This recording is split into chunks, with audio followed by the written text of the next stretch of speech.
My name is Momi and I'm very glad to be here in Japan today. It's a beautiful day, sunny. I'm told this is autumn, but it feels very warm and very embracing here. And I'm here just for this weekend's training, and it's so beautiful here. This road in particular, with all the ichou trees, is so wonderful. So, Momirani-san, I want to ask you some questions. When we cannot feel our inspiration in our daily life, or when you're working for some creative artwork or just general life, when you feel that I'm lack of inspiration, creativity, joy, what would you do? Do you have that kind of experience sometime? Oh yeah. This is the perfect example. So here you have all these trees, and they're all reaching out like they're holding hands over the path. And they all have something to say. So if I don't have something to say, I can go out in nature. That's one of my favorite things, is to go out and look around. And it's really just a matter of, are you willing to observe what it's like to be in the world? Because there's all these identities, and they all have a purpose. And am I able to say, okay, we're here together, and communicate with these identities in the same way that I would communicate with you or a friend, because they want to be friends and they're willing to talk with us. So the question is, how do I do that? And it's always how I communicate with myself. There's no talking to the greater world unless we can get to the very essential part of self-identity through Ho'oponopono, which is that relationship with ourselves. And through that, then you open the door and there it is. Everything around you is full of this life and the creative force. So if I'm feeling that lack within myself, I have to first go within myself and say, how are we doing? What do we do? And very often it's a memory that's come up that I feel burdened with, that I feel that I can't do anything. I can't create, I can't do the required tasks for the day. Some days I don't want to make my bed, or I don't want to cook a meal. I just want to be in silence. And sometimes it's recognizing whatever it is that you really want to do, that might be perfect. So that part of this is letting go of these ideas, the intellectual idea that I know what's right and I know what I should be doing at every moment, because really I don't. And part of being a creative being in the world is to recognize those cycles that we go through and to be gentle with ourselves and not judge ourselves as not being good enough or not having what's needed to do these creative events, let's call it, in our day. And whether that's creating music or creating art or creating a meal or creating a family, it's really all the same. You want to be inspired in that moment. And that all comes from the way that you can be with yourself. And if you can't do that part of it, everything else falls down. So it always comes back to looking at myself. So I remember being here when the trees were all yellow. And so now they're bright green. There was a lot of rain last week.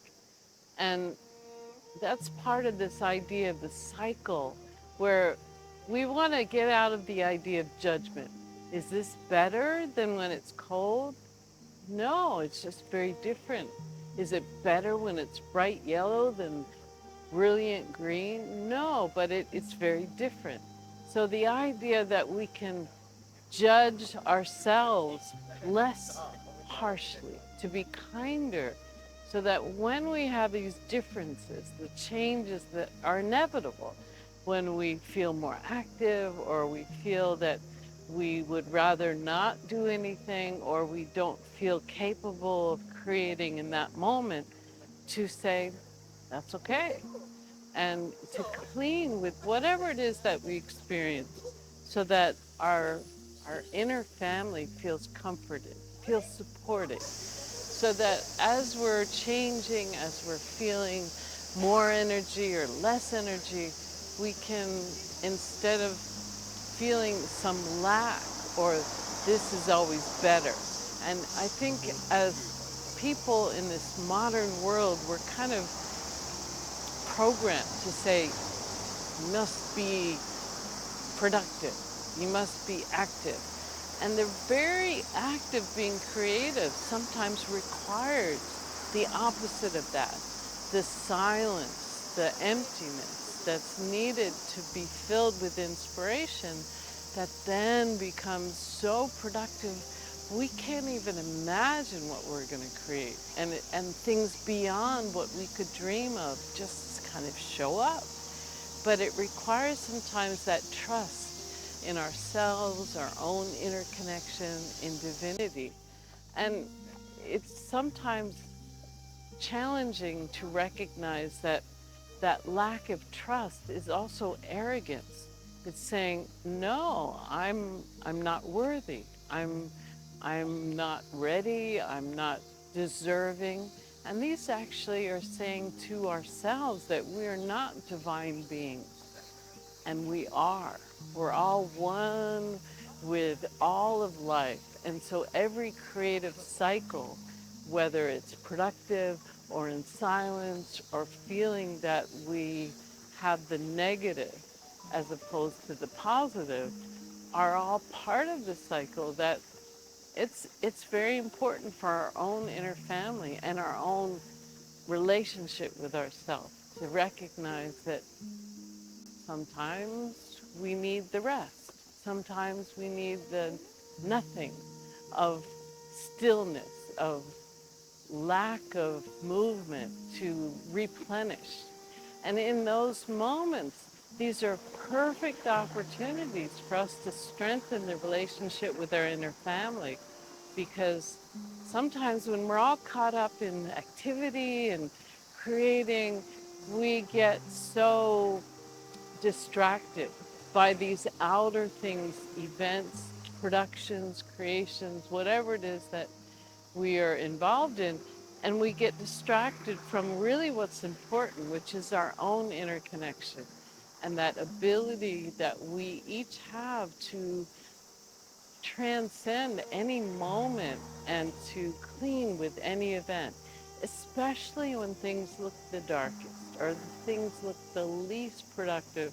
Those are the perfect opportunities to say, ah, I'm in this world in this moment for a particular reason. And most often it's to clean because we've been there before, and it's this opportunity. We always say this, it's an opportunity to clean and let go of whatever we are experiencing. So whatever we're experiencing, we can recognize, one, that it's not us, that it's just the memory. Okay, we can say that intellectually, but it feels real. And in that moment, we can say, all right, we can let this go, because if we weren't noticing it and it was buried and we didn't feel it at all, we probably couldn't let it go. But if we're experiencing, if we feel it, that is the signal. It's like a flag going up. Okay, ready to go. Ready to go. And instead of saying, I'm in pain, and agreeing with you and feeling, yes, we're in pain, let's suffer for a while more, which is usually what we do. Let's complain about it.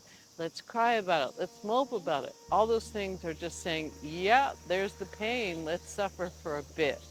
Okay, so we do that. We almost always do that. But then at some point, you, honey, can say, okay, that flag is up. That means, oh, it's ready to be released. And we're seeing the opposite, which is, it's very simple. You want to say, whatever memory's coming, whatever experience, here's a chair. I can sit on it. Here's a memory. I can clean with it. Are we willing to let go of the judgment of ourselves and that fear that it's never going to get any better? Because again, that's arrogance. That's saying, I don't trust divinity. When you say, I don't trust myself, you're saying, I don't trust divinity. Because we are all divine beings. We are all part of divinity. We can't escape it. We can pretend that we are separate, but eventually we're going to figure it out. We're going to understand that we're here to be one. We're not here to suffer. We're not here to make other people pay for their mistakes or pay for ours. We're here simply to be responsible and say, here's this beautiful chair. I'm going to sit here for a while and clean. 平和は私から始まる。ホーポノポノの学びを深めたい方は概要欄をご覧ください。私の平和。